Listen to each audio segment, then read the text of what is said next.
সদ্য সাবেক রাষ্ট্রপতি মোহাম্মদ শাহাবুদ্দিন নিরাপত্তা সহ আইনি অনুযায়ী সব সুযোগ সুবিধা পাবেন বলে জানিয়েছেন স্বরাষ্ট্রমন্ত্রী সালাউদ্দিন আহমদ।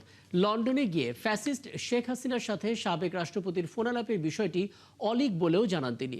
দুপুরে সচিবালয়ে সাংবাদিকদের প্রশ্নের জবাবে মন্ত্রী আরও বলেন, সাবেক রাষ্ট্রপতি মোহাম্মদ শাহাবুদ্দিনের কাছ থেকে বর্তমান সরকার সব ধরনের সহযোগিতা পেয়েছে। তার বিরুদ্ধে ওঠা অভিযোগ সরকার এখনই আমলে নিচ্ছে না বলেও জানান সালাউদ্দিন আহমদ।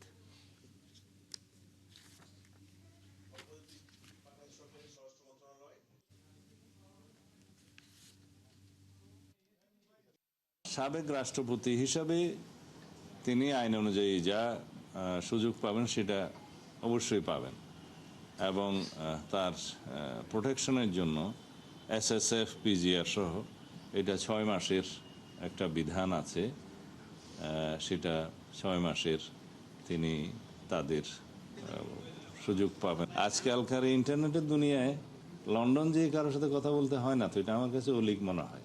যারা তার বিরুদ্ধে বক্তব্য দিচ্ছে তাদের সেটা অধিকার আছে। বিভিন্ন রাজনৈতিক দল, বিরোধী দলের পক্ষ থেকে NCP এবং অন্যান্যরা তার বিরুদ্ধে কিছু অভিযোগ উত্থাপন করছে, সেটা করতে পারে, কিন্তু আমরা আমলে নেওয়ার মতো কোনো বক্তব্য ওখানে নাই।